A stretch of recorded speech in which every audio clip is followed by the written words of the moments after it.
ఎక్కడ గడ్డలు రాలే అంటే సిమెంట్ బాగున్నట్టు. ఒకవేళ గడ్డలు వచ్చిందనుకో సిమెంట్ బాగాలేనట్టు. యాక్చువల్ గా అట్లా నీళ్ళు కడిగి చేస్తే పర్ఫెక్ట్ వర్క్. కానీ మనం చేస్తామా? ఇది పాసిబుల్ ప్రాక్టికల్ కండిషన్ లో పాసిబుల్ అవుతుందా? కాదు. ఇది ఫినిషింగ్ పైన కోటింగ్ పోయింది. తెల్లగా రావడానికి కోట్ వేస్తారు వాళ్ళు, కెమికల్ కోట్ ఒకటి వేస్తారు. తెల్ల రావడానికి కెమికల్ కోట్ వెళ్ళిపోయింది చూడండి ఇప్పుడు దీంట్లో. అవును సార్. కానీ దీన్ని కూడా కెమికల్ కోట్ వేస్తారు. ఎందుకు వేస్తారు సార్? ఇలా ఉంటే రాయి తీసుకోరు, అలా ఉంటే తీసుకుంటారు. కానీ 1 or 2 times కూడా ఇరిగిపోయే స్టీల్ ఉంటుంది, దాన్ని వాడొద్దు.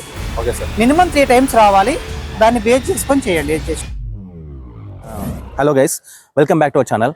సో ఈ రోజు మనం ఏంటంటే ఒక మంచి కంటెంట్ తోటి వచ్చాము. ఏంటంటే సైట్లో ఫౌండేషన్స్ ఎలా ఉంటాయి, ఏ విధంగా ఉంటాయి అనేది కాకుండా అది బేసిక్గా డిస్కస్ చేస్తాం.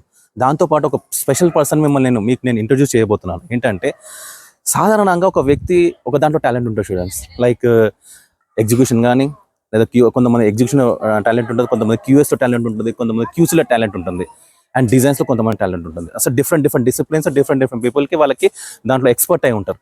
కానీ ఏంటంటే ఈ సార్ క్యూఎస్ చేయగలుగుతారు, ఎగ్జిక్యూషన్ చేయగలుగుతారు, క్యూసీ చేయగలుగుతారు, అండ్ డిజైన్ చేయగలుగుతారు మెయిన్లీ. సో ఈ 4 ఆస్పెక్ట్స్లో సార్ పర్ఫెక్ట్ అన్నమాట. ఈ 4 డిసిప్లైన్స్లో సార్ పర్ఫెక్ట్ క్యాండిడేట్ కాబట్టి ఆ సార్ని ఈరోజు మీకు ఇంట్రడ్యూస్ చేయబోతున్నాను. ఇన్ఫ్యాక్ట్ చెప్పాలంటే ఆ సార్ దగ్గర నేను వర్క్ చేశాను అనమాట. ఆ సార్ ఇక్కడ నాగర్ కర్నూలులో సొంత కొన్ని ప్రాజెక్ట్స్ డీల్ చేస్తున్నారు, కన్స్ట్రక్షన్ చేస్తున్నారు. కాబట్టి ఆ సార్ మీకు నేను ఇంట్రడ్యూస్ చేయబోతున్నాను. సో మెయిన్లీ ఆ సార్ వర్క్ ఏంటి, ఎలా ఉంటుంది, సార్ దగ్గర నాలెడ్జ్ మనం గెయిన్ చేయబోతున్నాము. సార్ ఆ బెస్ట్ సార్ కొన్ని ఎక్స్పీరియన్స్ బేస్ చేసుకుని మనకు నాలెడ్జ్ తీసుకోబోతున్నాం అనమాట. సో ఇక్కడ ఏంటంటే సార్కి మొత్తం ఓవరాల్ బిల్డింగ్ మీద కంప్లీట్ గ్రిప్ ఉంది కాబట్టి సో సార్ దగ్గర నుండి ఇంటరాక్ట్ అయ్యి సార్ దగ్గర నుండి కంటెంట్ మనం తీసుకోబోతున్నాము. సార్ దగ్గర నాలెడ్జ్ని మనము ఆ సార్ని మీట్ అయ్యి సార్తో ఇంటరాక్షన్ వల్ల ఆ నాలెడ్జ్ ఎక్స్పీరియన్స్ అని మనం గెయిన్ చేసుకోబోతున్నాం మనం అనమాట. సో ఈ వీడియోని స్టార్టింగ్ నుండి ఎండింగ్ వరకు చూడండి. సో మంచి కంటెంట్ అనేది మీకు రాబోతుంది. ఓకే, సార్ పేరు వచ్చేసి గోవర్ధన్ సార్. సో చూపిస్తాను రండి. సో గైస్, నేను చెప్పాను కదా గోవర్ధన్ సార్ అంటే ఈయనే ఇక్కడ నాగర్ కర్నూలులో బెస్ట్ ఇంజనీర్. ఇక్కడ సార్ ఏంటంటే కన్స్ట్రక్షన్ మొత్తం ఫౌండేషన్ నుండి ఫినిషింగ్ వరకు కూడా సార్ కన్స్ట్రక్షన్ చేసి ఇస్తుంటారు అనమాట. సో ఈ రోజు సార్ దగ్గర ఎక్స్పీరియన్స్ మనం గెయిన్ చేసుకుందాము. సో ప్లీజ్ సార్, మీ ద్వారా మాకు కొంచెం నాలెడ్జ్ కూడా గెయిన్ చేసుకోవాలనుకుంటున్నాము. సో బేసిక్ ఈ ప్రాజెక్ట్ గురించి ఎక్స్ప్లెయిన్ చేస్తారా సార్ మాకు? తప్పకుండా. Hi, good afternoon. Thank you sir. Good afternoon. Basically ఇది వచ్చేసి G+3 design. Okay. Totally 14 pillars వస్తున్నాయి. ఓకే. ఇది మన సైట్ యాక్చువల్గా. Okay sir. దీంట్లో ఏంటంటే యాజ్ పర్ డిజైన్, దీంట్లో మనం ఏంటంటే స్టార్ట్ రోడ్ బేసికల్ అంటే సపోర్ట్ చేసుకొని డిజైన్ చేసాము. Okay sir. ఒకసారి సైట్ చూద్దాం రండి. Sir done sir, thank you. This is the site. Okay sir. Sir ఇక్కడ మొత్తం కూడా అన్ని స్ప్రెడ్ ఫుటింగ్సే కదా సార్? ఇక్కడ అంతా కూడా అంతా కూడా స్ప్రెడ్ ఫుటింగ్సే. ఇంకొకటి మీకు కింద కవరింగ్ అనిపిస్తుందా? అవునవును. ఇక్కడ కనుకంటే కొంచెం వాటర్ ఉన్నాయి కాబట్టి మీకు అంత కనిపించట్లేదు. ఓకే. వాటర్ లేకుంటే మీకు క్లియర్ గా అనిపిస్తుంది ఇంకా. Okay sir. అయితే కొంచెం ప్రాక్టికల్ కండిషన్ లో కొన్ని చిన్న క్రైటీరియాస్ ఉంటాయి. Okay sir. అందుకే మనం ఏం చేస్తామంటే 1.5 times ఫ్యాక్టర్ ఆఫ్ సేఫ్టీ తీసుకుంటాం. ఓకే. ఇవన్నీ రీజన్స్ ఉంటాయి, not only material. Okay sir. All these criteria base చేసుకుని మనం చేస్తాం. ఓకే. సో తప్పకుండా బేస్ చేసుకుని చేయాలి. ఇది మనం డిజైన్ చేస్తే వచ్చిన రెయిన్ఫోర్స్మెంట్ ఇవన్నీ కూడా యాజ్ పర్ డిజైన్ ఉంటాయి. As per design at the same time depending upon planning బట్టి కూడా మనం కాలం పొజిషన్ పెడుతుంటాం. అదే సార్. ఇక్కడ ఉన్న కాలమ్స్ కూడా పెట్టేటప్పుడు ఓరియంటేషన్ దాన్ని బట్టి చూసుకొని పెడుతుంటాం. Okay sir. బెండింగ్ మూవ్మెంట్ కానీ, షేర్ ఫోర్స్ కానీ ఇవన్నీ చూసుకొని చేస్తుంటాం. ఓకే. Okay sir. ఇక్కడ మనకు వచ్చే స్టీల్ కూడా ఫౌండేషన్స్ లో అన్ని కూడా 10 mm డయామీటర్ బార్స్ అని తీసుకున్నాం కదా సార్? అవును. అంటే ఇప్పుడు G+1 కాకుండా లోడ్ బేస్ చేసుకుని మనం డయామీటర్ ఆఫ్ బార్ అనేది డిపెండ్స్ అపాన్ లోడ్ ఉంది. Width of the footing size బట్టి మనం డిసైడ్ చేస్తాము. Okay sir. ఎప్పుడైతే ఫుటింగ్ సైజ్ ప్రాపర్ గా వచ్చిన తర్వాత ఆ సైజ్ బట్టి 10 mm పెడదామా, 12 mm పెడదామా, లేకపోతే 16 mm పెట్టాలో డిసైడ్ చేస్తాము. ఓకే. సో 10 mm పెట్టడానికి కారణం ఏంటంటే మనం సైజ్ ఆఫ్ ది ఫుటింగ్ కి మినిమం 5 to 6 inches పెడుతున్నాం రెగ్యులర్ గా. ఎందుకంటే కాంక్రీట్ వెళ్ళినా కానీ దాంట్లో స్పేసింగ్ దాంట్లోకి వెళ్ళి సెట్ కావడానికి. Okay. Okay.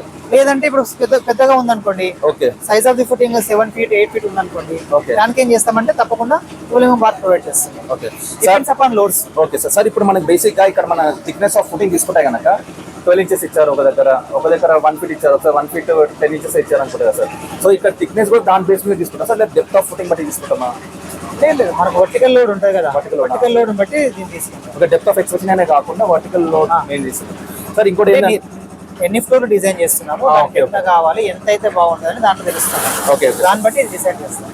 Okay. Okay sir. వచ్చిన ఇప్పుడు కాలమ్స్ లో వచ్చిన వర్టికల్ లోడ్ బట్టి డిసైడ్ చేస్తాం. ఓకే. ఓకే. అంటే నెంబర్ ఆఫ్ ఫ్లోర్స్ బట్టి కూడా, నెంబర్ ఆఫ్ ఫ్లోర్స్ బట్టి, ఆ ఫ్లోర్స్ బట్టి డిసైడ్ చేస్తాం, దాన్ని బట్టి క్లియర్ చేస్తాం. ఓకే సార్, ఇంకోటి ఏంటంటే సార్, ఇప్పుడు ఫౌండేషన్స్ లో మనము స్టీల్ దగ్గర కావచ్చు, కాంక్రీట్ దగ్గర కావచ్చు, చెట్ల దగ్గర కావచ్చు, తీసుకోవాల్సిన జాగ్రత్తలు ఏంటి సార్? మెయిన్గా ఏంటంటే అప్ టు హార్డ్ స్టైల్ వరకు వెళ్ళాల్సిందే. మీకు ఒకటి అబ్జర్వ్ చేస్తే కాలం తర్వాత ఫుటింగ్ అనేది ఒక సైడ్ ఎక్కువ వచ్చింది, ఒక సైడ్ తక్కువ వచ్చింది. అవును అవును sir, like simple like shoe footing లాగా ఉంది. లైక్ షూ ఫుటింగ్ లాగా ఉంది. అవును. కారణం ఏంటంటే ఇక్కడ తీస్తే ఈ గోడ పడిపోయే అవకాశం ఉంది. ఓకే. అందుకని ఒక ఫీట్ వదిలిపెట్టేసి దీన్ని ఇక్కడ పెంచుకున్నా, ఈ క్యాంటిలివర్ పెంచి లోడ్ డిస్ట్రిబ్యూట్ చేసుకున్నా. అప్పుడు ఏమైతుందంటే డెప్త్ ఆఫ్ ది ఫౌండేషన్ పెరుగుతుంది. Okay okay okay. అంటే థిక్నెస్ ఆఫ్ ఫౌండేషన్ సార్, లేదా డెప్త్ ఆఫ్ ఎక్స్ప్రెషన్ మీరు అనేది? Thickness of foundation. Thickness of foundation. Okay. అది పెరిగినప్పుడు మనం దాన్ని బట్టి డిజైన్ చేస్తుంటాం. ఓకే. అంటే దాంట్లో వచ్చే మూమెంట్స్ ఎంఎక్స్ కానీ ఎంజెడ్ కానీ మూమెంట్స్ ఉంటాయి. Okay sir. ఆ మూమెంట్స్ క్యాలిక్యులేట్ చేసుకుంటూ చేస్తాం. Okay okay sir. ఇంకోటి సార్, ఇప్పుడు ఇక్కడ జనరల్ గా మనం ఇప్పుడు ఈ సైట్ లో చూసుకుంటే కనుక చాలా మంది ఎంఎస్ షట్టరింగ్ వాడుతుంది. ఇందాక మనం చూసి ఎంఎస్ షట్టరింగ్ ఉంది. ఈ ఎంఎస్ షట్టరింగ్ కి ప్లైవుడ్ షట్టరింగ్ డిఫరెన్స్ ఏముంటుంది సార్? ఎంఎస్ షట్టరింగ్ అనేది కాస్ట్ తక్కువ, ప్లైవుడ్ షట్టరింగ్ కి ఫినిషింగ్ బాగా వస్తుంది. ఓకే. కొంచెం కాస్ట్ పరంగా ఎక్కువ ఉంటుంది. ఓకే. కానీ ఈ చిన్న చిన్న బిల్డింగ్స్ కి ఇదే కరెక్ట్. పెద్ద హై రైజ్ బిల్డింగ్స్ అయితే అది వాడతాం. వాళ్ళు ఎందుకంటే రిపీటెడ్ కన్స్ట్రక్షన్స్, అంటే ఈ ప్లాన్ ఒకలాగా, పై ప్లాన్ ఒకలాగా, ఆ ప్లాన్ ఒకలాగా ఉండదు. అవును. అన్ని రిపీటెడ్ ప్లాన్స్ ఉంటాయి కాబట్టి పైకి తీసుకెళ్తున్నాం. Okay okay sir. సార్ ఇంకోటి సార్, ఇప్పుడు జనరల్ కొన్ని సైట్లు అయితే ఫుటింగ్స్ మన ల్యాపింగ్ ఇవ్వచ్చా సార్? ఇవ్వచ్చు. ఫుటింగ్ ల్యాపింగ్ ఇవ్వచ్చా సార్? ఇవ్వచ్చు. కారణం ఏంటి అంటే ల్యాపింగ్ ఎందుకు ఇవ్వచ్చు అంటే డెవలప్మెంట్ ఆడిబడి డెవలప్ అవుతుంది కదా. అవును సార్. అయినప్పుడు దానికి ఆటోమేటిక్ గా ల్యాపింగ్ వచ్చేసి సెట్ చేసుకోవచ్చు. ఓకే. నేనేం చేస్తానంటే ప్రాక్టికల్ గా మొత్తం ల్యాపింగ్ కాకుండా ఆల్టర్నేటివ్ చేపిస్తా. స్టాగర్ గా దగ్గర ఇక్కడ కావాలంటే చేపిస్తున్నాను. ఓకే. ఎందుకంటే చాలా స్టీల్ వేస్ట్ చేయకూడదు మనం. అదే కొంతమంది అంటారు ఏంటంటే ల్యాపింగ్ అనేది మాకు వేస్ట్ అయిపోతుంది స్టీల్ అని చెప్పి చెప్తారు అనమాట. దానికైతే ఇలా వాడుకోవచ్చు. అదే అదే సార్. సార్ ఇంకోటి, కాలం యొక్క డెవలప్మెంట్ మనం ఇచ్చాం కదా సార్, ఎల్బెండ్ అని ఇచ్చాం కదా సార్. ఈ ఎల్బెండ్ అనేది స్టాండర్డ్ మనం 300 mm మినిమం ఇచ్చుకుంటాం, లేదా 16 times ఆఫ్ డయామీటర్ అని ఇచ్చుకుంటాం. సో రెండిట్లో ఏది గ్రేటర్ దెన్ ఉందో అది తీసుకుంటాం సార్. అదే సార్. ఇంకోటి ఏంటంటే కొన్ని డ్రాయింగ్ లో చూసాను, టాప్ ఆఫ్ ది ఫుటింగ్ దగ్గర నుండి ఇలా తీసుకుంటాం సార్. అది ఎక్కడైతే పెడెస్ట్రల్ డిజైన్ చేస్తామో అప్పుడు వస్తుంది. పెడెస్ట్రల్ డిజైన్ బట్టి డిసైడ్ చేస్తాం, దీనికి అంత అవసరం లేదు. Okay okay okay. అన్నిటికీ కోడ్స్ ఉన్నాయి, మనం కోడ్ ప్రకారం ఫాలో కావాల్సి. ఎగ్జాక్ట్ యాజ్ పర్ కోడ్ వెళ్తే మనకి ఏ ప్రాబ్లమ్స్ ఉండవు. అదేలే సార్. సో ఇప్పుడు వీటన్ని 43 గ్రేడా సార్ సిమెంట్ మనకి ఇక్కడ? అయితే ఏమైంది అంటే సిమెంట్స్ అన్ని కూడా కంపెనీలు అన్ని డిసైడ్ ఏం చేసినాయంటే చెప్పండి సార్, ఓపీసీ తయారు చేయడానికి చాలా కాస్ట్ ఎక్కువ అవుతుంది. ఓకే. అంటే ఓపీసీలో పీపీసీలో తేడా ఏంటంటే ఫైనెస్ ఎక్కువ చూస్తుంది. ఓకే. ఆ ఫైనెస్ గ్రైండింగ్ చేయడానికి చాలా కాస్ట్ అవుతుంది. అందుకే వీళ్ళు పేర్లు మార్చుకొని సూపర్ ఫాస్ట్ అని, అల్ట్రా ఫాస్ట్ అని ఇవన్నీ పెట్టేస్తున్నారు. మీరు ఎక్కడైనా చూసినా సరే 43 గ్రేడ్ సిమెంటే ఉంటుంది. Okay okay. మొదలైన పోర్ట్లాండ్ సిమెంట్ అని ఉంటుంది. ఓకే. కావాలంటే చెక్ చేయొచ్చు మీరు. అదేలే సార్. సార్ ఇప్పుడు అంటే ఇది బేసిక్ క్వశ్చన్ అనుకోండి, మనకు మిల్లర్ ఉందా సార్? మిల్లర్లో మనము అంటే ఇది సిమెంట్ బ్యాగ్స్ వేయచ్చు అట్ ఏ టైం? ఒకటే ఇస్తారు. ఒకటే సిమెంట్ బ్యాగ్ సార్? ఒకటే బ్యాగ్. మీరు అక్కడ అబ్జర్వ్ చేయండి, కావాలంటే వీడియో తీయండి. ఓకే. ఒక బ్యాగ్ సిమెంట్ కి దాని ప్రపోర్షన్ గా డిజైన్ చేసేసి గంపలు వేపిస్తాం. ఇది 1.5 3 కదా సార్? ఇప్పుడు ఇది 1.5 3 కాబట్టి అంటే ఒక సిమెంట్ బస్తాకి మనం 3 గంపలు వస్తాయి అనుకున్నాం సార్. 3 వస్తాయి, 2 వస్తాయి సార్? 4 వస్తాయి. 4 వస్తాయి సార్. సో 4 × 1.5 అంటే 6 గంపలు అన్నమాట. తర్వాత 3 × 3 9, 4 × 12 ఏమో. అయితే ఇక్కడ ఏం చేస్తామంటే వర్కబిలిటీ పాయింట్ అప్పుడే చూస్తాము. Okay okay. ఫోర్స్ అగ్రిగేట్ లో కూడా వర్కబిలిటీ పాయింట్ ఆఫ్ చెక్ చేసుకొని కొంచెం దాన్ని బట్టి చూసి ప్రాక్టికల్ డిజైన్ చేస్తాము. ఓకే. ఆ ప్రపోర్షన్ కనుక పెట్టాము అనుకోండి, ఒక్కోసారి వర్కబిలిటీ రాదు, కరెక్ట్ గా రాదు. ఓకే. ఆ ప్రపోర్షన్ ప్రకారం ఓన్లీ వాళ్ళకి ఏమనిపిస్తుంది, ఓన్లీ కంకర్ లాగానే అనిపిస్తుంది. Okay okay. సో జనరల్ ఇవన్నీ ఏంటంటే ప్రాక్టికల్ కండిషన్ చెప్తున్నా. అదే కావాలి సార్ మాకు మెయిన్. థియరిటికల్ కి ప్రాక్టికల్ కి డిఫరెన్స్ ఇదే వస్తుంది. ఓకే. చూసుకోవాలి. సో ఇక్కడ మళ్ళీ మనం ఒకవేళ కంకర్ రాకుండా శాండ్ పెంచుకుంటామా సార్ ఏమన్నా? ఫస్ట్ ఏంటంటే ఒక వాటర్ లో మేము చెక్ చేస్తాం బల్కింగ్ ఆఫ్ శాండ్ ఎలా ఉంది, ఏం చేస్తే తగ్గుతుంది అని చూసుకున్న తర్వాత సెట్ చేస్తాం. Okay okay sir. దాన్ని బట్టి ఇవన్నీ వెళ్తుంటాం. సో ఇప్పుడు ఇక్కడ ఏం తీసుకున్నాం సార్? ఇప్పుడు ఇక్కడ ఏం చేస్తామంటే 5 శాండ్ 6 కంకర వేపిస్తాం. ఒక గంప శాండ్ పెంచుతున్నాం. ఒక బస్ శాండ్ పెంచుతున్నాం. ఒక గంప అంటే ఇప్పుడు అంటే ఇప్పుడు మనకి 6 రావచ్చు, 1.5 × 4 కదా సార్? యాక్చువల్ 4 రావాలి, 5 ఇస్తున్నాం. ఎందుకంటే ఇసుక లావుగా సన్నగా కూడా ఉంటది, దాన్ని బేస్ చేసుకుని ప్లాన్ చేస్తాం. 4 సార్ ఇప్పుడు 1 కదా సార్? 1:1.5 కదా? 1:1.5 అన్నప్పుడు 1.5 × 4 కదా సార్? ఒక సిమెంట్ బ్యాగ్ లో ఎన్ని గంపలు వస్తుంది? 4 అన్నాం కదా సార్? ఒక దాంట్లో 3 వస్తుంది. 3 అయితే మనకు మీరు అనేది 4 వస్తుంది. అదే 5 3 వస్తుంది. 5 తీసుకుంటున్నారు అంటే గంపల్లో సైజులు ఉంటాయి, మళ్ళీ దాన్ని చూసుకొని దృష్టిలో కూడా వెళ్ళాలి. అయితే మీకు ఫస్ట్ ఏంటంటే మనం పెట్టిన కవరింగ్ చాలా ఇంపార్టెంట్. Okay sir. ఎక్కడైనా సరే కవరింగ్ చాలా ఇంపార్టెంట్. Okay sir.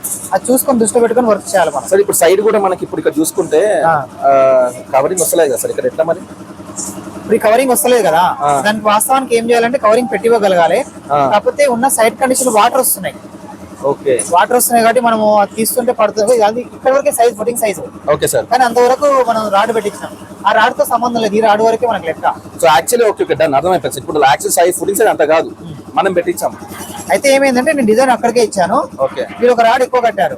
అవునవును. Okay okay. అందుకని ఇంకా మళ్ళీ కవరింగ్ అవన్నీ కొంచెం ప్రాక్టికల్ కండిషన్ కొంచెం వేరుగా ఉంటాయి. అవును. సో థియరిటికల్ కంటే ప్రాక్టికల్ డిఫరెంట్ ఉండదు కాబట్టి ప్రాక్టికల్ పాయింట్ కూడా దృష్టి ఉంచుకొని వర్క్ చేయించాలి. నేను అది మార్కెట్ ఒక్కొక్కసారి మనకి. సార్ ఇప్పుడు కాంక్రీట్ అనేది జనరల్ గా మనం చెప్తారు ఎంత 1.5 మీటర్ నుంచి హైట్ లో వేయాలంటారు.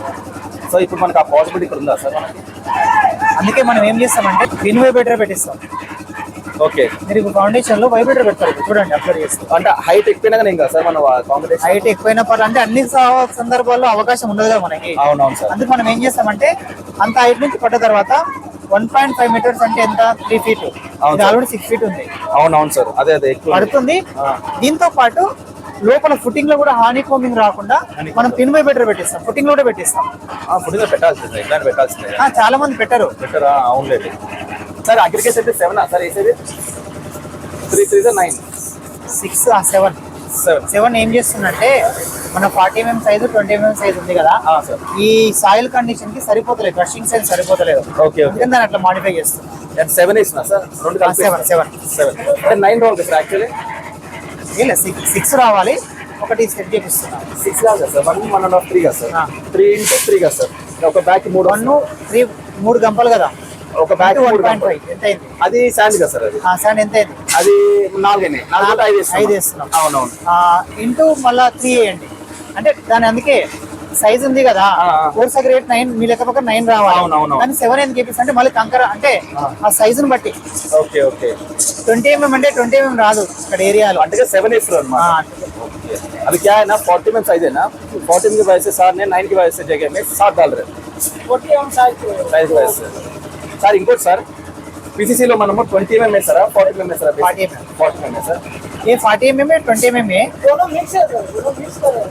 मिक्स के एक्चुअली हैदराबाद पे क्या होता सीव सही रहता, हैदराबाद पे इधर सही नहीं रहता सीव, वो सीविंग रहता है ना मेटल का सीविंग, वो सही नहीं रहता. उसके लिए वो हिसाब से मान के सेट कर लेते हैं पूरा. प्रैक्टिकल कंडीशन थोड़ा हम लोगों चेंज कर लेता ऐसा.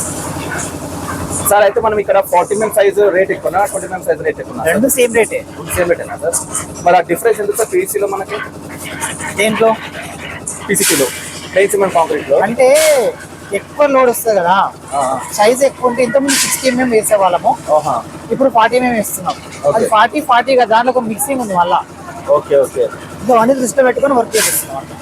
Okay sir. ఇప్పుడు వాటర్ వచ్చినప్పుడు డీవాటరింగ్ చేస్తాం కదా సార్, డీవాటరింగ్ చేసిన తర్వాత కూడా మళ్ళీ మనం నెక్స్ట్ అప్పుడు వాటర్ కాంక్రీట్ ఉన్నప్పుడు వాటర్ సేమ్ కదా సార్, మనం వాటర్ ఉన్నప్పుడు కాంక్రీట్ చేయొచ్చా? ఇంకా అంటే నేను ఏం చేస్తామంటే ఒకసారి ఏమవుతుంది సైడ్ కండిషన్ లో ఇప్పుడు వాటర్ ఉందనుకో, ఆడ వాటర్ సిమెంటేషన్ తగ్గిస్తాం చేసి ఇక్కడ వైబ్రేటర్ పెడతాం కాబట్టి కవర్ అయిపోతుంది. సేమ్ అదే కాన్సెప్ట్. సార్ ఒక డౌట్ సార్, మేజర్ డౌట్. అక్కడ డ్రాయింగ్ ప్రకారం చూసుకుంటే 2 feet 10 inches ఉంది రిఫరెన్స్ పాయింట్, అది ఎక్కడ తీసుకున్నా సార్? అది డ్రాయింగ్ లో ఉంది కదా సెంటర్ లైన్ ఎంత చూడండి. ఇది సార్ ఇది కాదు, ఇద్దరేమో లేట్ ఇది sir centre line 2 feet 10 inches ఉంది. ఇది ఎక్కండి సార్, ఇది ఏడికి వస్తుంది? ఇది 2 feet 10 inches కదా, ఆ వాల్ ఉంది కదా, ఆ వాల్ నుంచి 2 feet 10 inches ఉంటుంది. కాంపౌండ్ వాల్ నుంచి బేస్ మనకి ఆ థిక్నెస్ మనకి అవైలబుల్ ఉండదు సార్. అంటే సాయిల్ బేరింగ్ కెపాసిటీ చేసేవాళ్ళు లేనప్పుడు మనం చూడగానే ఈ సాయిల్ ఇంత డెప్త్కి వెళ్ళొచ్చు, ఇంత డెప్త్ లో మనం హాస్పిటల్ రావచ్చు అని చెప్పగలుగుతామా సార్ మనం? ఇప్పుడు ఈ సాయిల్ ఉందా సార్, పైన వచ్చిన సాయిల్ ఇది, ఆ స్టార్టర్ చూస్తే మీకు అర్థమైపోతుంది. కింద బాటమ్ లో వచ్చింది. యాక్చువల్ మీకు హార్డ్ సాయిల్ వచ్చింది ఒక 6 inches 1 feet వరకు కిందికి వెళ్తాం, అట్లా వస్తుంది హార్డ్ సాయిల్ వస్తుంది. అట్లా వచ్చిన తర్వాతనే చేస్తాం. Okay sir. అంటే మినిమం డెప్త్ ఆఫ్ ఎక్స్కవేషన్ ఎంత అని ఏమైనా ఉంటుంది సార్? లేదు, up to hard soil, up to hard soil. ఆ సాయిల్ ఎంతనా రావచ్చు? This is for open foundation. Open for example Vijayawada గానీ అక్కడ సముద్రాల్లో గానీ వేయాలంటే పైల్ ఫౌండేషన్ వెళ్ళాల్సి పైల్ ఫౌండేషన్ అది మినిమం 10 మీటర్స్ 15 మీటర్స్ ఉంటుంది సార్. అది అందులో డిస్కస్ కదా పోయి ఈ ఓపెన్ ఫౌండేషన్స్ ఆల్ కూడా. Pile foundation separate, that concept separate, that design separate, totally separate. Sir ఇక్కడ ఇంకోటి సార్, అంటే మన వ్యూవర్స్ ఎవరైతే ఉన్నారో వాళ్ళు టెక్నికల్ వాళ్ళు కాకుండా నాన్ టెక్నికల్ వాళ్ళు ఉన్నారు సార్. వాళ్ళని దృష్టిలో ఉంచుకొని ఒకవేళ కనుక ఫౌండేషన్ కనుక ఎగ్జిక్యూషన్ చేసేటప్పుడు మనము తీసుకోవాల్సిన చర్యలు ఏంటి, ఫ్యాక్టర్స్ ఏంటి సార్? బేసిక్గా నాన్ టెక్నికల్ వాళ్ళు కూడా నాన్ సివిల్ వాళ్ళు కూడా ఎగ్జిక్యూషన్ చేసేటట్టుగా వాళ్ళకి అర్థమయ్యేటట్టు వాళ్ళు కొన్ని పాయింట్స్ గుర్తుపెట్టినట్టుగా ఏంటి సార్ ఫ్యాక్టర్స్ ఏమేమి ఉంటాయి? కింద కవరింగ్ ఉంది, ఆ ఎడ్జ్ టచ్ కావద్దు ఒకటి. ఓకే, ఆ ఎడ్జ్ టచ్ కావద్దు. రెండవది ఓకే సార్, ఇక్కడ సాయిల్ ప్రాబ్లం ఉంది కాబట్టి వాటర్ వచ్చినాయి కాబట్టి సైడ్ డబ్బా కొట్టివ్వలేదు, సైడ్ కూడా డబ్బా కొట్టిస్తా. Okay okay sir. ఇది ఒకటి ఫస్ట్ అంటే షట్టరింగ్ అనేది సైడ్స్ మొత్తం ఫస్ట్ ఏం చేయాలంటే అప్ టు హార్డ్ స్టైల్ కి వెళ్ళిన తర్వాత ఓకే లూజ్ స్టైల్ మొత్తం తీసేయాలి. ఫౌండేషన్ పార్ట్ వరకు ఓకే. లూజ్ అంటే ఒకసారి ఎక్కువ తక్కువ ఉంటది అయినా సరి చేసేసి మొత్తం వెళ్ళిపోవాలి. ఏసీ 6 ఇంచెస్ బెడ్ వేయాలి, పీసీసీ బెడ్. ఓకే, ఇది ఆల్రెడీ పీసీసీ బెడ్ అయిపోయింది. పీసీసీ బెడ్ తర్వాత ఇప్పుడు ఫౌండేషన్ వేస్తున్నాం. Okay okay. ఆ ఫౌండేషన్ వేసే కంటే ముందు అని ఒక రాడ్ పెట్టినా మీకు. అవును సార్, ఫుటింగ్ మార్కింగ్ అది. Okay okay. ఫుటింగ్ ఇప్పుడు అంతవరకు వేయాలి, యాజ్ పర్ డిజైన్ అంతవరకు వస్తుంది ఫుటింగ్. ఇప్పుడు మధ్యలో ఒక ఇటు రాడ్ రైట్ రైట్ రైట్ అర్థమైంది సార్, అర్థమైంది. 1000 డయాగ్నల్ పెట్టినాం అది. ఫుటింగ్ అంతవరకు వేయాలి. Okay done. ఇంకొకటి మీకు పైన రాడ్స్ కనుక చూస్తే ఒకటి పైకి ఒకటి కిందికి ఉన్నాయి. అవును సార్, అక్కడ కానీ చూడండి, అక్కడ ఉన్నాయి స్టాగర్ ఉన్నాయి మన పైనకి కింద. కారణం ఏంటి? ఎందుకంటే ల్యాపింగ్ అక్కడ ఇస్తాం కాబట్టి ల్యాపింగ్ అనేది మనకి స్టాగర్ గా రావాలి. మీరు IS 456 ప్రకారము కోడ్ లో ఉంటది 50% అలా ఉండాలి, 50% ఇలా ఉండాలి, అందుకలా పెట్టించాను. అవును సార్, ఓకే సార్. అయితే మెయిన్ గా చెక్ చేసుకోవాల్సింది బార్లు, ఆ రింగ్ సైజు, ఆ క్రాంకింగ్ సిస్టమ్, ఇవన్నీ బాగా చెక్ చేసుకోవాలి. ఎందుకంటే సార్ ఇప్పుడు ఇక్కడ కూడా ఏంటంటే కొంతమంది అడిగేది ఏంటంటే బయట మనం జనరల్ గా కాలం లో అయితే మనకి రింగ్ యొక్క లేదా స్టై యొక్క హుక్ లెంత్ అనేది యాంగిల్ అనేది 135 డిగ్రీస్ అయితే మనం జనరల్ గా మనం చూసే కనుక 90 డిగ్రీస్ పెడుతున్నాం ఇప్పుడు ఇక్కడ. సో ఇక్కడ 90 డిగ్రీస్ పెట్టడానికి టోటల్ మనం 135 డిగ్రీస్ ఇవ్వడానికి కారణం ఏంటి సార్? అంటే కోడ్ ప్రొవిజన్ లో ఉంది కానీ ప్రాక్టికల్ కండిషన్ లో కొన్ని ఇబ్బందులు పడుతున్నాం. ఇప్పుడు అది పెట్టాలంటే దానికి సపరేట్ అమౌంట్ పే చేయాలి. ఓకే. క్వశ్చన్ ఏం వస్తుందంటే దీనికి దానికి ఏం సార్ రెండు సేమే కదా, దానికి ఎక్స్ట్రా లేబర్ చార్జ్ అయితే అది కావాల్సింది సార్, లేబర్ చార్జ్ ఎక్కువ అడుగుతారు. అవును. సో ఈ కేసులో కూడా మనకి ఏం ప్రాబ్లం రావట్లేదు, ఎక్కడ కూడా టెక్నికల్ ప్రాబ్లమ్స్ అయితే రావట్లేదు. మెయిన్ అంటే 135 డిగ్రీస్ ఇవ్వడానికి కారణం ఏంటి సార్? అంటే హుక్ రాడ్ పక్కకు వదలదండి అంతే. అంటే స్టిఫ్నెస్ ఎక్కువ ఉంటుంది. ఓకే. షియర్ లోడ్ కరెక్ట్ గా బ్యాలెన్స్ చేస్తుంది, జరగదు అనమాట. కాబట్టి ఇక్కడ కూడా బాగానే ఉంటుంది కాబట్టి ఇబ్బంది ఏం లేదు. ఇది కూడా మనకి ఆల్టర్నేటివ్ చాకరికి వెళ్ళాలి సార్. అంతే. మీరు అబ్జర్వ్ చేయండి, అక్కడ ఒకటి వస్తుంది సార్. ఇంకోటి సార్, అంటే క్వశ్చన్స్ అన్ని బాగా వస్తున్నాయి సార్. ఇప్పుడు జనరల్ గా మనకు ఒకప్పుడు ట్విస్టెడ్ బాస్ వచ్చింది మనకు, ఇప్పుడు ఏంటంటే TMT బాస్ అంటున్నాం. అసలు అయితే ట్విస్టెడ్ బాస్ సార్ దీనికి డిఫరెన్స్ ఏముంది సార్? ఆ రిబ్బు తేడా ఉంటుంది, ఆ లైన్స్ ఉన్నాయా, ఆ రిబ్బు తేడా ఉంటుంది. ఒకప్పుడు రిబ్బు బాగా పెద్దగా వచ్చేది, ఓకే. ఇప్పుడు రిబ్బు తక్కువ వస్తుంది. కాబట్టి పీసీ ప్లేన్ రాడ్ ఉంటుంది ఒకటి 6 mm లో 8 mm లో వస్తుంది ప్లేన్, దానికి రిబ్బు రాదు. ఆ లైన్స్ ఉన్నాయా, ఆ రిబ్బు రాదు, వీటికి రిబ్బు వస్తుంది అంతే తేడా. గ్రిప్ కోసమే, ఆ రిబ్బు ఉంటే గ్రిప్ బాగుంటుంది. Twisted cold boss, twisted boss అని అప్పుడు ఉండేది, అప్పుడు అది ఇప్పుడు రావట్లేదు. ఆ రిబ్బు గురించే మెయిన్ మనకి కావాల్సింది. Okay sir. సార్ ఇంకోటి సార్, ఇప్పుడు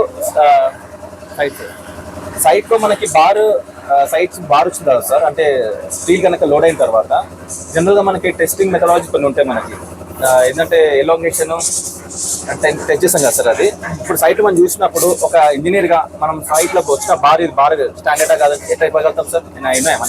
ఏం చేయాలంటే ఒక 3 శాంపుల్స్ తీసుకోవాలి. Okay sir. ఒక 3 కంపెనీలు తీసుకొని బార్ అండ్ రీబార్ చెక్ చేయాలి. ఇది సెంటరింగ్ మెషిన్ పెట్టుకొని ఒక బార్ ని బెండ్ చేసి మళ్ళీ తీస్తాడు, బెండ్ చేసి మళ్ళీ తీస్తాడు. అలా తీసినప్పుడు ఎన్నిసార్లు తిరుగుతుందో చూసుకొని దాన్ని బట్టి ఏ స్టీల్ బాగా తీసుకోవచ్చు. అంటే తిరగవు సార్, తిరగవు. ఇప్పుడు ఒక రాడ్ ని, ఈ రాడ్ ఉంది, రాడ్ ని ఒకసారి బెండ్ చేస్తా, మళ్ళీ తీస్తా, బెండ్ చేస్తా, మళ్ళీ తీస్తా. అయినప్పుడు ఏమైతుంది ఆటోమేటిక్ గా అది రప్చర్ ఏర్పడుతుంది. ఇది ప్రాక్టికల్ సైట్ కండిషన్ లో చేస్తాం. బార్ అండ్ రీబార్స్ ఎంత ఉంటుంది, ఎన్నిసార్లు వస్తే చూసుకొని ఆ క్రైటీరియన్ బట్టి చేస్తుంటాం. ఓకే. అంటే అంటే అట్లా ఎన్నిసార్లు చేసిన తర్వాత కూడా మనకి ఎట్లా చూసి మనం అబ్జర్వ్ చేయగలుగుతాం సార్? దాంట్లో ఉండే డక్టైల్ సిస్టమ్ తెలుస్తుంది. Okay okay. ఇప్పుడు టాటా కంపెనీస్ నేను ఇంతకుముందు చేసిన 7 times అవుతుంది. ఓహో. వేరే కంపెనీ 5 times అవుతుంది, కొన్ని కంపెనీ 2 times అవుతుంది. మిగతా ఫెయిల్యూర్ అయిపోతుంది అంటే డక్టైలిటీ కరెక్ట్ గా ఉండదు. ఓకే, మంచి పాయింట్, మంచి పాయింట్ ఇది. పెట్టుకొని చెప్పి ఇంతకుముందు తిన ఒక క్వశ్చన్ అడిగాడు సార్. సరే ఒక దాంట్లో రాడ్లు ఎక్కువ వస్తుందో దాంట్లో రాడ్ తక్కువ వస్తుంది, కారణం ఏంటి? కారణం AST of the steel, area of steel. For example 1000 mm ఉందనుకో. 1000 mm స్కేల్ కి మనం ఏం చేస్తున్నాం అంటే దేంతో చేస్తున్నాము? 10 mm, 12 mm, 16 mm, 20 mm, 25 mm. 25 mm పెడితే 2 రాడ్లు వస్తాయి. ఓకే. 16 mm పెడితే 4 రాడ్లే వస్తాయి. 12 mm పెడితే 8 వస్తాయి. అవును సార్. 10 mm పెడితే 10 వస్తాయి. అవును సార్. 8 mm పెడితే 12 వస్తాయి. Okay. Minimum dia of the bar 8 mm వాడతాం. Okay okay. మనం ఇక్కడ 10 mm అవసరం 10 mm పెట్టినాం. 10 mm పెట్టినాం. ఓకే. ఇప్పుడు అవునవును 10 mm పెట్టినాం అంటే ఓకే సార్, ఇది నాకు అర్థమైంది. అంటే బయట ఐదు చెప్తున్నా అంటే నెంబర్ ఆఫ్ బార్స్ స్పేసింగ్ ఇచ్చినప్పుడు ఆ స్పేసింగ్ లో ఈ డయామీటర్ పెడుతున్నాం కాబట్టి మిస్ అయిపోతుంది, కాబట్టి ఒక బార్ మిస్ అయిందని చెప్తున్నాడు. అట్లా కదా, తప్పది. అది చెప్తే ఒప్పుకుంటలేదు వాడు ఇక్కడ. నెక్స్ట్ ఇప్పుడు ఏం చేద్దామంటే వస్తుందా సార్ సిమెంట్ సైట్ లో ఎలా చెక్ చేయాలో మీకు చూపిస్తా. Okay sir. ఇప్పుడు ఈ వాటర్ ఉన్నాయి కదా సార్, దీనిలో వేయండి కొంచెం కొంచెం కొద్దిగా అట్లా అట్లా ఇట్లా మామూలుగా మొత్తం మొత్తం లైట్ గా అట్లా. లాస్ట్ లో కొద్దిగా పెట్టుకో చెప్తా. పట్టుకున్నావు కదా, కొంచెం కొంచెం వేసుకు ఇట్లా అనుకో, ఇట్లా అని చూపి మొత్తం ఇంకా కొంచెం కొంచెం పోసుకో. ఇట్లా ఇట్లా ఫైన్నెస్ ఇట్లా గట్టిగాను ఇట్లా అనుకుంటే ఇట్స్ అంతే. ఇది ఫైన్నెస్ అన్నమాట. మనం చెక్ చేయాల్సింది ఫైన్నెస్. ఒకవేళ సిమెంట్ కనుక బాగా లేకుంటే గడ్డలు కడుతుంది అది. అందుకని ఎంత ఫైన్నెస్ కరెక్ట్ సిమెంట్ కాబట్టి అది అయింది. మొత్తం పోయాను ఇప్పుడు, మొత్తం పోసి ఒకసారి ఇట్లా కలుపు, చేత కలుపు, మొత్తం కింద నుంచి కలుపు.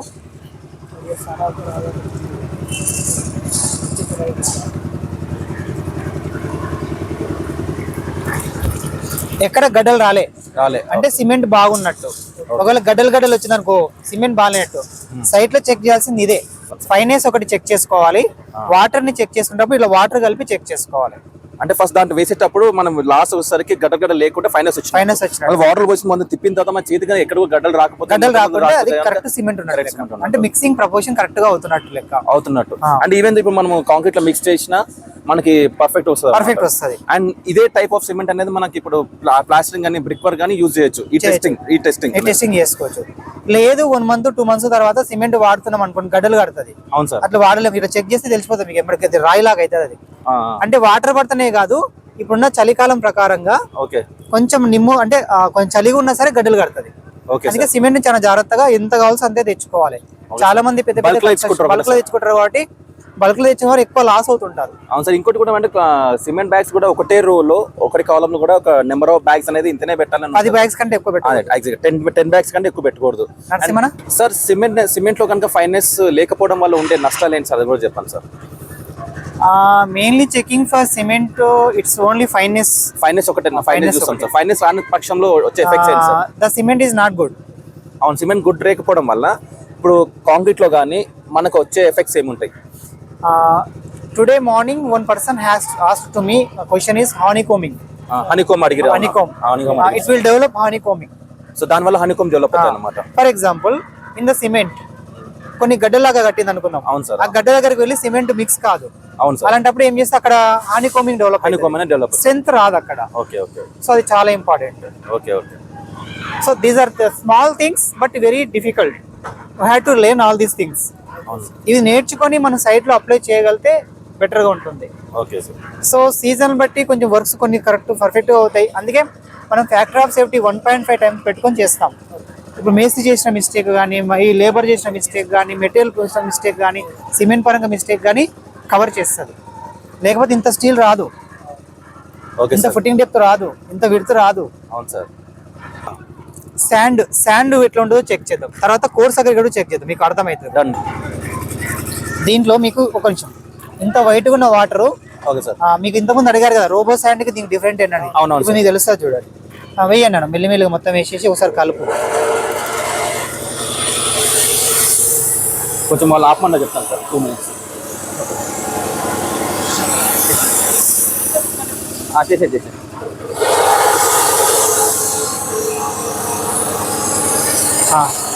కలుపు ఒకసారి కలుపు.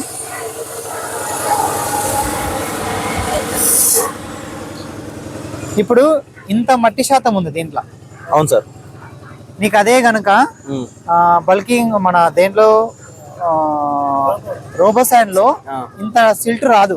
ఇది ఎందుకంటే కొన్ని వేల కిలోమీటర్ల నుంచి వస్తూ ఎక్కడో దగ్గర స్టోర్ అవుతుంది.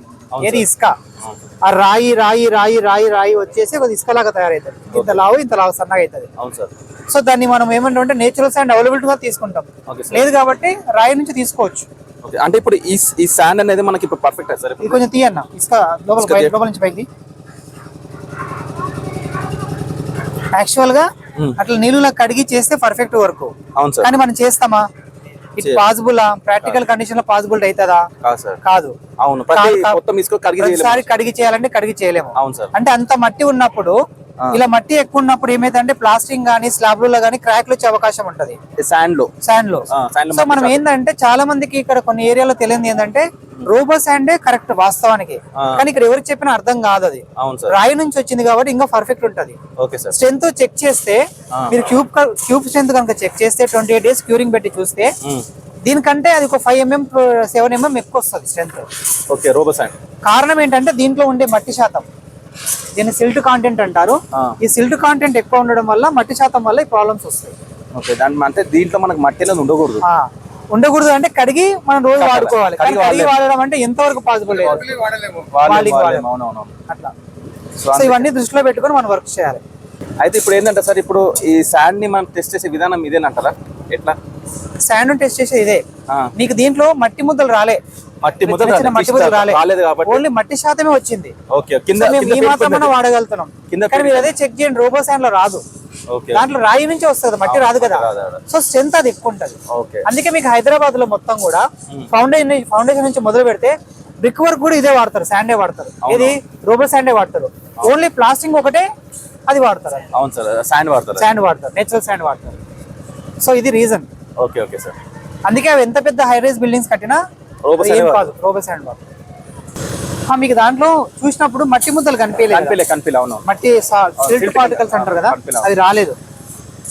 అంటే నేచురల్ గా వచ్చింది, నేచురల్ గా తీసుకుంటున్నాం. కొన్నిసార్లు వస్తాయి కూడా అవకాశం ఉంది. దాన్ని దృష్టిలో పెట్టుకొని చేయాల్సి వస్తుంది. మీకు స్లాబ్స్ కానీ ఇవన్నీ లీకేజ్ అవుతున్నాయంటే కారణం ఏంటంటే వాటి నుంచే. అట్లా. ఇప్పుడు వైట్ వాటర్ ఉన్నాయి. ఇప్పుడు మీకు చూస్తే బాగా అదిగా ఉన్నాయి కదా. మీకు వాస్తవానికి ఆ రాయి కూడా కెమికల్ కోట్ వేసారు. ఈ రాయి కూడా కెమికల్. ఇంత బాగుందా ఇప్పుడు? అవును సార్. అన్న కొన్ని రాళ్ళు దీంట్లో ఈ వీడియో దగ్గర రాని.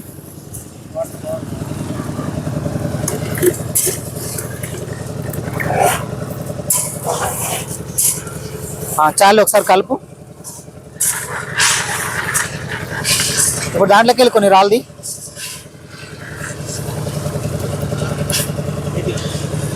అవి పట్టుకో, ఆ చేతను అవి పట్టుకో. ఇది ఫినిషింగ్ పైన కోటింగ్ పోయింది. తెల్లగా రావడానికి కోట్ వేస్తారు వాళ్ళు, కెమికల్ కోట్ ఒకటి వేస్తారు తెల్ల రావడానికి. కెమికల్ కోట్ వెళ్ళిపోయింది చూడండి ఇప్పుడు దీంట్లో. అవును సార్. ఇప్పుడు వైట్ ఉన్నది మొత్తం కలర్ మారిపోయిందా? అవును సార్. ఇది కోట్ ఉంది, దీనికి కెమికల్ కోట్ ఉంది. Okay sir. ఇది కనుక తీసి మళ్ళీ ఇట్లా వైట్ కలర్ వచ్చేసి. అవును సార్. చాలా మంది అనుకుంటారు అంటే పౌడరే కదా దానికి అనుకుంటారు, కానీ దీనికి కూడా కెమికల్ కోట్ వేస్తారు. ఎందుకు వేస్తారు సార్? ఇలా ఉంటే రాయి తీసుకోరు, అలా ఉంటే తీసుకుంటారు. ఇలా ఉంటే ఈ రాయి బాగాలేదని డైరెక్ట్ నార్మల్ పర్సన్ కూడా చెప్తాడు, ఎగ్జాంపుల్.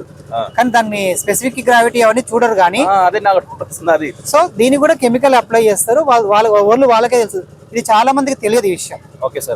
మీకు ఇక్కడ ప్రాక్టికల్ తెలిసిపోతుంది. అదే సార్. చాలా మంది ఏంటంటే డస్ట్ అనుకుంటారు, అది డస్ట్ కాదు, అది కూడా ఒక కెమికల్ పార్ట్. అంటే జనాల కోసం వాళ్ళు కొనాలని చెప్పేసి వాళ్ళు కెమికల్ కోటింగ్ అనేది వేస్తున్నారు. దీనికి ఒక ఎగ్జాంపుల్ ఏం చెప్తా అంటే, మీరు పాలకూర తింటారు, కూరగాయలు. అవును సార్. పాలకూర ఫ్రెష్ గా ఉంటది, కానీ అది కెమికల్ పెట్టి తీసింది. మీకు మీకు తెలుసా విషయం? తెలియదు. వెజిటేబుల్స్ తింటారు, అవును సార్, ఫ్రెష్ గా ఉంటది. అది కెమికల్ ఇట్లా డిప్ చేసి తీస్తే బాగా ఫ్రెష్ గా వస్తుంది. సేమ్ ఇది కూడా అంతే. సో ఇవి కంపల్సరీ గమనించుకోవాలి. సో మీరు సిమెంట్, శాండ్, మెటల్ 3 చెక్ చేసిన. Fine aggregate, coarse aggregate, cement. Sir ఇప్పుడు దీన్ని బట్టి ఇక్కడ మనం చూసేది అంటే కెమికల్ కోటింగ్ చేసినా నాకు అర్థమైంది, కానీ ఇది క్వాలిటీ ఉందని మనకి ఎట్లా అర్థమవుతుంది? ఏం లేదు, దీంట్లో కూడా రాళ్ళు ఉంటాయి. ఇది ఒకటే టైప్ రాయి. ఈ రాయి కనుక ఉందనుకోండి, ఈ రాయి క్వాలిటీ రాయి. ఈ నల్లగా ఇదంతా ఉంది కదా, నథింగ్ బట్ ఇది గ్రానైటే. ఓకే, అవును. దీని గ్రానైట్ ను పాలిష్ చేసి ఇలా వస్తారు. ఈ రాయి బాగానే ఉంటుంది. దీంట్లో కొంచెం వచ్చేసరికి ఈ రాయి కొంచెం క్వాలిటీ కాదు. ఓకే, సో ఇలా ఉండడం వల్ల కొన్ని పాలరాతి రాగా ఉంటాయి, కొన్ని రాళ్ళు వేరే ఉంటాయి. అది దృష్టిలో పెట్టుకుంటే ఇవి వేరే ఉంటాయి కొంచెం. సో దీని వల్ల మనకి ఇట్లా ఉండడం వల్ల ఎఫెక్ట్ ఇది స్ట్రెంత్ కరెక్ట్ గా ఉంటది, క్రషింగ్ స్ట్రెంత్ కరెక్ట్ గా ఉంటది. అంటే లోడ్ కనుక వచ్చి ప్రెషింగ్ చేసినప్పుడు లోడ్ పర్ఫెక్ట్ గా ఉంటది. అది రాయి కొన్ని పాలరాయి మెత్తగా ఉంటది, పెళ్ళ పెట్టినాం అనుకో అది మెత్తగా ఉంటది. మెత్తగా ఉన్నప్పుడు వచ్చే ప్రాబ్లమ్స్ ఏంటి, పైన లోడ్ పడ్డప్పుడు కింద దిగిపోతుంది. సో ఇలాంటివి ఏం ప్రాబ్లం కాదు. కొన్ని అప్పుడప్పుడు కొన్ని వేరే రాయి ఉంటది, రాయిని చూసుకొని డిజైన్ చేసుకోవాలి. ఇది వచ్చేసి జేరా స్టీల్ 8mm డయా. 8mm డయా. ఓకే, దీన్ని మనం ఏం చేస్తామంటే సైట్ కండిషన్లో ఎలా చెక్ చేయాలి, ఎలా చేస్తే మనకు క్వాలిటీ తెలుస్తుంది అనేది మనకు తెలుస్తుంది. దీంతో మనకు సెంట్రీ మేస్త్రి ఒక హెల్ప్ తీసుకుందాము. ఇతని పేరు రాజు. దీని హెల్ప్ తీసుకుందాము. Bar and rebar strength check చేయడం ఎలా అనేది మాకు తెలుస్తుంది సైట్ కండిషన్లో. ఒకసారి చూడండి, మీకు చాలా విషయాల క్లారిటీస్ వస్తాయి.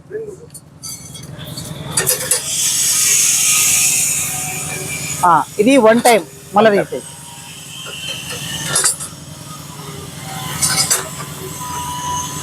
ఇక్కడ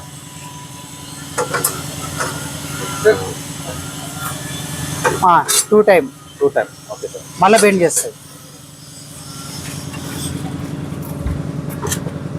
3rd టైం.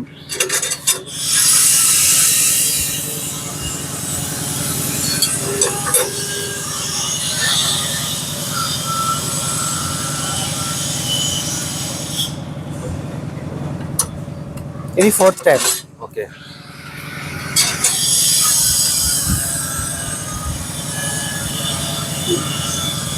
5th టైంకి ఇరిగిపోయింది. 5th టైంకి బ్రేక్ అయింది. ఇది ఎన్ని సార్లకు బ్రేక్ అవుతుందో దాన్ని బట్టి మనకు స్ట్రెంత్ ఆఫ్ రాడ్ తెలుస్తుంది. ఇలానే నేను చాలా స్టీల్ చెక్ చేసిన. ఇలా చెక్ చేసినప్పుడు టాప్ లో వచ్చింది ఏంటంటే టాటా స్టీల్ 7 టైంకి ఇరిగిపోయింది. 7 టైంకి ఇరిగిపోయింది. సో ఇలా మనం కంపల్సరీ సైట్ లో చెక్ చేసుకోవాలి. కానీ 1 or 2 టైమ్స్ కూడా ఇరిగిపోయే స్టీల్ ఉంటుంది, దాన్ని వాడొద్దు. మినిమం 3 టైమ్స్ రావాలి. దాన్ని బేస్ చేసుకొని చేయండి ఏది చేసినా సరే. దీని మన టెక్నికల్ గా నేమ్ ఉంది sir, bar and rebar. Already మనకు కోడ్ బుక్ లో ఉంటుంది, చేసుకోవచ్చు. లేదు అంటే మీరు ఒకవేళ చూస్తే కనుక ఇది ఇరగొట్టేటప్పుడు cup and cone method. Okay sir, మీరు ఇది ఉంది కదా, కప్ అండ్ కోన్ మెథడ్ ఉంటుంది. దీని గనక ఈ బార్ ని ఇట్లా మన మిషన్ ఉంటుంది, ఎలాంగేషన్ లెంత్ అంటారు దాన్ని ఇలా సాగదీసి ఇరగొట్టినప్పుడు కప్ అండ్ కోన్ మెథడ్ ఇక్కడ డెవలప్ అవుతుంది. ఇది ఎట్లా డెవలప్ అయిందో అట్లా డెవలప్ అవుతుంది. సో అది చాలా ఇంపార్టెంట్. అది ఎంత స్ట్రెంత్ ఎలాంగేట్ అవుతున్నది మీకు FI 415 500 ఉంటాయి కదా, FE 415 500 ఆ నెంబర్ ఇండికేట్స్ అనేది ఈ స్ట్రెంత్ అంత ఎలాంగేషన్ లో తెగుతుందని మీరు అది గుర్తుపెట్టుకోండి. ఈల్డ్ స్ట్రెంత్ అది. ఆ ఈల్డ్ స్ట్రెంత్ చెక్ చేస్తాం, మిషన్ లో పెట్టి డార్ని ఇట్లా లాగుతారు. ఇది సాగి సాగి సాగి సాగి సాగి సాగి సాగి ఇరిగిపోతుంది. ఇది సైట్ కండిషన్ లో చెకప్ చేయాలి. అది మాత్రమే మిషన్ లో చెక్ చేస్తారు. సో దాన్ని బట్టే మనకు ఆ ఈల్డ్ స్ట్రెంత్ చెప్తారు. ఆ ఈల్డ్ స్ట్రెంత్ అనేది చాలా ఇంపార్టెంట్. అందుకే FE 500 కానీ, FE 550 కానీ, FE 600 కానీ, XE 650 కానీ దీన్ని బేస్ చేసుకునే చేస్తారు. ఓకేనా సార్? ఇప్పుడు ఇది ఎక్స్ప్లెయిన్ చేసినాం. మనం రైజ్ చేస్తాం బేస్మెంట్ ద్వారా, అంటే RCC వాల్ ద్వారా బేస్మెంట్ బదులు రైజ్ చేసి మనం పెట్టుకుంటే మాకు ఫ్లోరింగ్ స్టార్ట్ అవుతుంది సార్. రైజ్ చేసాం మధ్యలో బ్యాక్ ఫిల్లింగ్ కోసం ప్లింత్ ఫిల్లింగ్ అంటాం కదా సార్. ప్లింత్ ఫిల్లింగ్ కి ఎటువంటి మెటీరియల్ ప్రిఫర్ చేయాలి సార్ మనం? ఎక్కడ అంటున్నారు? ఇప్పుడు దీన్ని రైజ్ చేస్తాం కదా సార్, ఇప్పుడు సైడ్ లో ఎక్స్ప్రెషన్ చేసుకోవడానికి. ఇప్పుడు RCC వాల్స్ మాకు ఫిల్ చేసాం, అక్కడ మొరం వేస్తారు అని చెప్పారు కదా సార్. అక్కడ మొరంలో చెక్ చేసిన విషయాలు ఏముంటాయి సార్, ఫ్యాక్టర్స్ ఏముంటాయి దాంట్లో? అంటే ప్రాక్టికల్ కండిషన్ లో మనకు పర్టికులర్ క్వాలిటీ ఆఫ్ మొరం తీసుకోవాలి. అంతే సార్. అంటే మరీ బ్లాక్ కటన్ సైల్ లాంటిది వేయకూడదు. అవును, వేయదు. అవును, కరెక్ట్. ఇలా ఉన్నా పర్లేదు, కొంచెం గ్రావెల్ టైప్ ఉంటే బెటర్ గా ఉంటుంది. గ్రావెల్ టైప్ ఉంటే బెటర్ గా ఉంటుంది, దాన్ని చేసుకుంటే సరిపోతుంది. ఓకే. దాన్ని కూడా మనం ర్యామింగ్ చేస్తాం కదా సార్. ర్యామింగ్ ఎలా చేస్తామంటే అంతా రిటైనింగ్ వాళ్ళు అయిపోయిన తర్వాత అక్కడ చూస్తారు కదా, రిటైనింగ్ మొత్తం మట్టి ఫిల్ చేసినాం కదా, అది మొత్తం ఫిల్ అయిన తర్వాత ట్రాక్టర్లతో వాటర్ నింపేసి, లేదు బోర్ అవకాశం ఉంటే బోర్ వాటర్ నింపేసి బాగా ర్యామింగ్ అంటే ఒక గుణపం తీసుకొని ఇలా అనేసి ఇలా చేయాలి. ఆ నీళ్ళన్నీ ఆ గుంతలోకి వెళ్ళిపోతాయి. అవును సార్. దాన్ని అట్లా చేస్తే వాటర్ అన్ని బాగా అయ్యి కాంపాక్ట్ ఎక్కువ అవుతుంది. Okay sir. సో అట్లాంటివి కొన్ని ప్రాక్టికల్గా ఉంటాయి, చూసుకోండి మీరు ఇబ్బంది. ఏది ఏమైనా ప్రతిదీ మీరు ఫోటో రూపకంగా ఉండాలి. అవును సార్. ఉండడం వల్ల ఇమేజ్ ఒక దాంట్లో సేవ్ చేసుకుంటే ఏదో ఒక రోజు ఉపయోగపడుతుంది. అవును సార్. సార్ ఇంకోటి సార్, ఈ వీడియో చూడడం వల్ల కూడా చాలా మందికి సామాన్యులకు కూడా ఈ విషయాలు అర్థమవుతున్నాయి. ఇప్పుడు ఏంటంటే సార్, ఇప్పుడు చాలా మంది కన్స్ట్రక్షన్ ఇంట్రెస్ట్ ఉంటుంది, కొంతమందికి సొంతం కట్టుకోవాలనుకుంటారు, కొంతమంది మోసం చేసే వాళ్ళు ఉంటారు మేస్త్రీలు, కొంతమంది కరెక్ట్ చేసే వాళ్ళు కూడా ఉంటారు, అందరూ ఉంటారు కానీ కొంతమంది ఉంటారు. అలాంటి వాళ్ళ వల్ల కొంత నష్టపోతున్నారు సార్. ఇప్పుడు మనం ఇచ్చే కంటెంట్ ఏదైతే ఉన్నదో మెటీరియల్ దగ్గర కావచ్చు, స్టీల్ దగ్గర కావచ్చు, సిమెంట్ దగ్గర కావచ్చు, చాలా మందికి అవేర్నెస్ క్రియేట్ అవుతుంది సార్. మెయిన్లీ అన్ని వీడియోస్ యూట్యూబ్లో హిందీలో ఉన్నాయి, ఇంగ్లీష్లో ఉన్నాయి సార్. తెలుగులో ప్యూర్గా ఇచ్చేటోళ్ళు చాలా తక్కువ మంది ఉన్నారు సార్. మీలాంటి వాళ్ళు మాకు వచ్చి ఎక్స్ప్లెనేషన్ ఇవ్వడం వల్ల ఇప్పుడు నేను ఎంతసేపు క్లాసులు చెప్పగలుగుతాను సార్. సైట్కి వచ్చి ఇక మీ ఎక్స్పీరియన్స్ ఉన్న వాళ్ళు చెప్పే కనుక ఇంకా చాలా ఇంపాక్ట్ ఉంటుంది సార్ మెయిన్ అట్లా. ఇప్పుడు ఎవరైనా వ్యూవర్స్ కనుక చూస్తుంటే కనుక వాళ్ళకు కూడా ఉపయోగపడాలి. అవును సార్. ప్రతి విషయము చూసారు కదా గైస్, మొత్తం స్టార్టింగ్ నుంచి ఎండింగ్ వరకు మొత్తం కూడా మనం ప్రాక్టికల్ పాయింట్ ఆఫ్ వ్యూలో, స్టీల్ పాయింట్ ఆఫ్ వ్యూలో, స్ట్రక్చర్ పాయింట్ ఆఫ్ వ్యూలో ఇవన్నీ కూడా డిస్కస్ చేస్తాము. సో యాక్చువల్లీ ఏంటంటే సార్కి 20 to 30 years ఎక్స్పీరియన్స్ ఉందన్నమాట. సో ఆ ఎక్స్పీరియన్స్ సంబంధించి ఎసెన్స్ అనేది మన నాలెడ్జ్ ఈరోజు తీసుకున్నాము. లైక్ స్టీల్ చెకింగ్ ఎలా ఉంది, శాండ్, ఈ మెటీరియల్ సంబంధించిన విషయాలను కూడా మనం తెలుసుకున్నాం కాబట్టి సో ఇట్లాంటి వీడియోస్, ఇట్లాంటి కంటెంట్ ఉన్న వీడియోస్ మీకు ఇంకా కావాలనుకుంటే కనుక సబ్స్క్రైబ్ చేయండి. అండ్ ఐ థింక్ ఈ వీడియో ద్వారా చాలామంది మా దగ్గర ఉన్న స్టూడెంట్స్ కూడా మంచి నాలెడ్జ్ అనేది వచ్చింది. మా దగ్గర ఉండే ట్రైనింగ్ ఎలా ఉంటుందంటే కనుక కూడా మొత్తం కూడా ప్రాక్టికల్ ట్రైనింగ్ ఇట్లా నాతోటే కాకుండా పెద్ద వాళ్ళతో, ఎక్స్పీరియన్స్ ఉన్న వాళ్ళతో కూడా మీకు ఇంటరాక్షన్ అనేది ఏర్పరుస్తాం అనమాట. సో ఇంటరాక్షన్ వల్ల ఎక్స్పోజర్ అనేది వస్తుంది అనమాట. ప్రతి స్టూడెంట్ ఇక్కడ ఎవరైతే నేర్చుకుంటారో వాళ్ళకి ప్రాక్టికల్ ఎక్స్పోజర్ వస్తుంది, ఇట్లాంటి పెద్ద వాళ్ళతో ఇంటరాక్షన్ వస్తుంది, ఎక్స్పోజర్ వస్తుంది. సో వాళ్ళకి రేపటి నాడు సైట్లోకి వెళ్ళినప్పుడు ఎట్లా వర్క్ ఎగ్జిక్యూషన్ చేయాలి, ఏ విధంగా చెక్ చేయాలి వర్క్ అనే కాన్సెప్ట్లో వాళ్ళకి నాలెడ్జ్ అనేది వస్తుంది అనమాట గైస్. సో ట్రైనింగ్ తీసుకోవాలనుకునే వాళ్ళు, మన దగ్గర స్కైస్లో ట్రైనింగ్ తీసుకోవాలనుకునే వాళ్ళు కింద వచ్చే నెంబర్కి కాల్ చేయండి, మెసేజ్ చేయండి. So and thanks for watching.